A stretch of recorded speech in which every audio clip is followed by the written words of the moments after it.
मैं कुंदन कुमार प्रभाकर आज मैं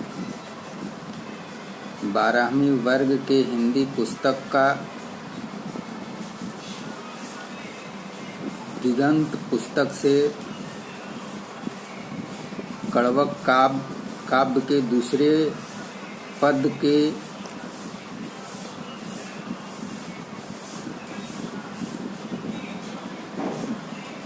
कड़वक काव्य के दूसरे पद भाग से व्याख्या करने जा रहा हूँ। यह पद भी मलिक मोहम्मद जायसी द्वारा रचित है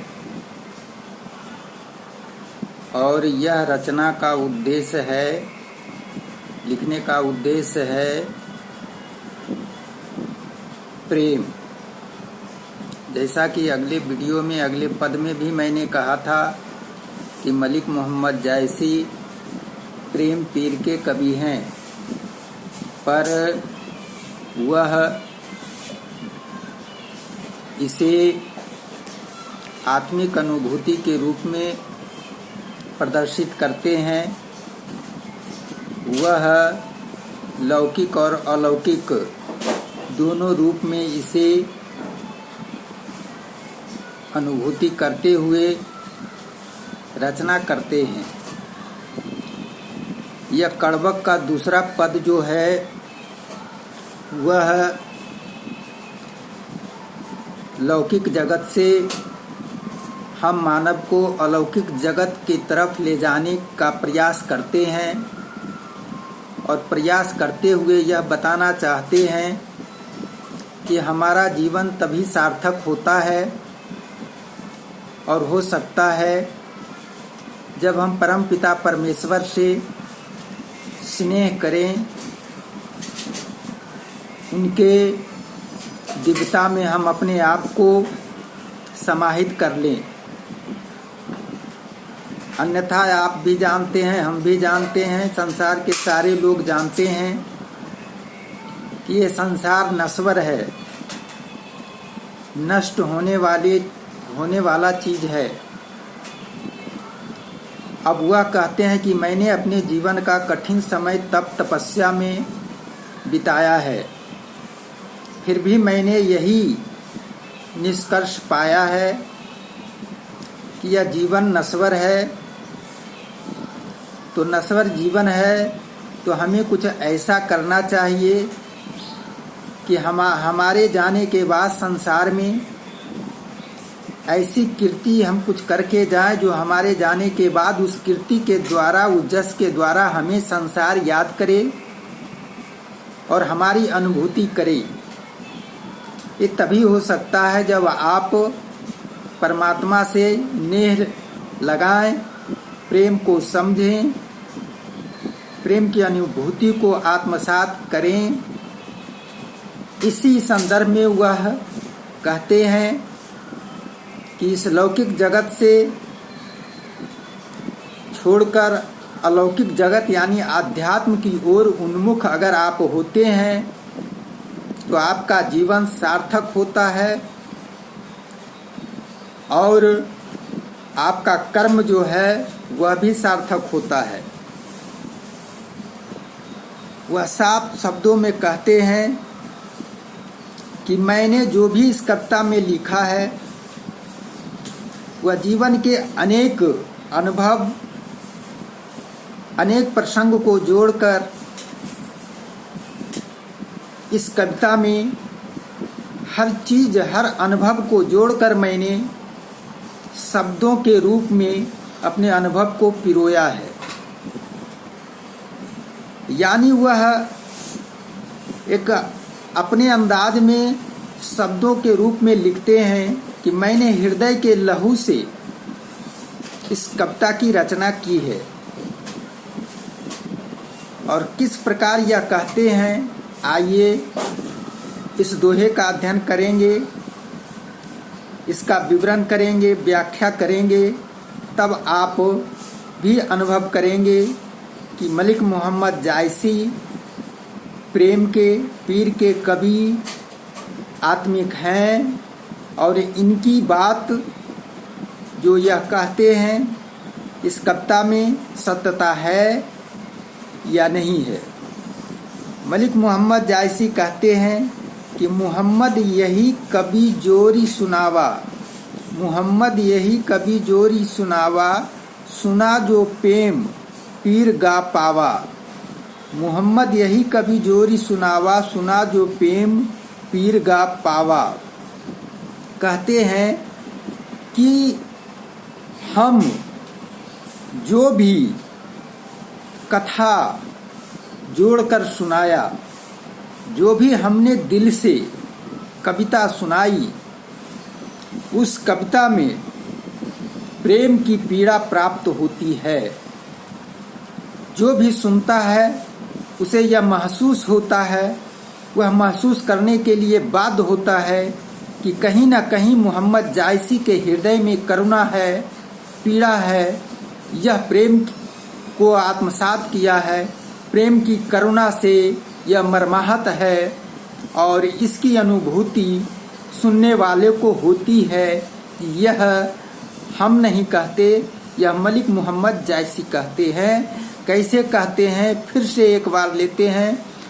मोहम्मद यही कभी जोरी सुनावा, मैं हर अनुभव को जोड़कर जब सुनाता हूँ, सुना जो प्रेम पीर गा पावा, वह पीड़ा का अनुभव करता है। कौन? सुनने वाला। हमारी वाणी को, हमारी कविता को सुनने वाला श्रोता पीड़ा का अनुभव करता है, महसूस करता है कि मोहम्मद मलिक मोहम्मद जायसी एक पीड़ा से पीड़ित है, वेदना से पीड़ित है, काफ़ी आहत है। दूसरा, आ मन जाहि कवित अस किन्हा, आ मन जाहि कवित अस किन्हा, मकु य रहे जगत मह चिन्हा। कहते हैं कि जो भी मैंने लिखा है, जो भी मैंने जोड़ा है, शब्द की एक एक चौपाई को मैंने जोड़ा है, वो हृदय के रक्त से मैंने जोड़ा है। हृदय रूपी, रक्त रूपी लेई से जोड़कर मैंने एक एक अल्फाज को मैंने कविता में सजाया है। और मैं क्या कहूँ, आंसू से, आंसू के एक एक बूंद से मैंने भिगोकर शब्दों को मैंने स्याही के रूप में बनाकर मैंने इस दोहे में अंकित किया। फिर से आप समझिए कि मैंने इस शब्द की रचना हृदय के हृदय रूपी रक्त से लेई के रूप में बनाकर मैंने शब्दों को जोड़ा है और आंसुओं में भिगोकर इसकी रचना की है। अब आप ही समझ सकते हैं कि यह रचना हमारे लिए, यह कविता हमारे लिए कितना महत्वपूर्ण और पीड़ादायक है। यह संसार नश्वर है, यहाँ सिर्फ रिश्ते नाते होते हैं। यह माया का बाजार है, यहाँ मिलता कुछ नहीं, लूटता सब कुछ है, सिर्फ दिखता है, प्राप्त कुछ नहीं होता।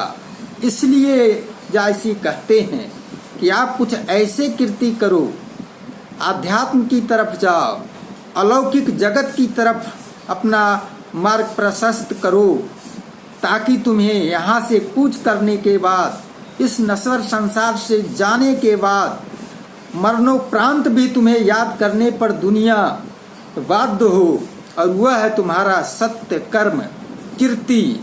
कुछ ऐसा कर्म करके जाओ जो कभी नष्ट न हो, ऐसी कीर्ति करके जाओ, ऐसा कुछ लिख कर जाओ, ऐसा कोई कर्म करके जाओ। यह कहते हैं मलिक मोहम्मद जायसी। इसी के लिए वह कहते हैं, आ मन जान नहीं कवित अस्किन्हा, जोरी लाई रक्त कै लेई, गाढ़ी प्रीति नैन जल लेही। कहते हैं कि मैंने हृदय के रक्त से जोड़कर इस कविता की रचना की है और गाढ़ी प्रीत यानी बहुत ही गाढ़ा प्रेम से, नैन के जल से, करुणा रूपी जल से इसे भिगोकर मैंने इसे रखा है और लिखा है। की साइब कहाँ सो रत हाँ आमन जानी कबित अस्किन्हा मकु रह गए मकु यह रहे जगत कह चिन्हा। इसलिए मैंने किया, इसलिए मैंने इतना कठिन किया, इतना मेहनत किया, इतना तप किया, तपस्या किया, अध्यात्म से अपने आप को जोड़ा कि मैं हमारे जाने के बाद मरणोपरांत हमारी कीर्ति से मुझे याद दुनिया करेगी। इसलिए मैंने इस कविता की रचना की और मैंने इतना मेहनत किया ताकि हमारे मरने के बाद दुनिया मुझे याद करेगी। यही हमारे लिए मुख्य कर्म है और चिन्ह है। कहाँ सो रतन सेनि असराजा, कहाँ सुबा अति बुद्धि उपराजा। कहाँ सो रत्न सेनि असराजा, कहाँ सुबा अति बुद्धि उपाजा। कहते हैं कि इस दुनिया में कौन रहा और कौन रहने वाला है। रत्नसेन जैसे पराक्रमी राजा कहाँ रहे, उनकी भी मृत्यु हो गई। कहाँ सो रतन सेन असराजा, इतने पराक्रमी, इतने सुंदर रत्नसेन जैसे राजा कहाँ रहे, नहीं रहे, वो उनका भी इंतकाल हो गया। कहाँ सुबह असी बुद्धि उपराजा, जो रत्नसेन को बुद्धि देते थे सुब्बा राव, वह सुब्बा राव भी कहाँ रहे, उनकी बुद्धि भी कहाँ रही। सब जलकर खाक हो गए, इस मिट्टी पलीद हो गई, किन्हीं का चिन्ह नहीं रहा, सब खत्म हो गए, इतिहास बन गए, किन्हीं का कोई प्रतीक नहीं रहा। कहाँ अल्लाउद्दीन सुल्तानू, अल्लाउद्दीन का चिराग नामी है, फिर भी अल्लाउद्दीन भी नहीं रहे। कहाँ गए उनका प्रतीक, कोई नहीं रहा और ना ही कोई संसार में रहने वाला है। कहाँ गए राघव जहीं किन बखानू, कहाँ गया वह राघव, वह राघव कहाँ गया जिसने, राघव चेतन कहाँ गया जिसने अल्लाउद्दीन के सामने रानी पद्मावती की वह सुंदरता का वर्णन करने का हिम्मत किया, वह कहाँ गया।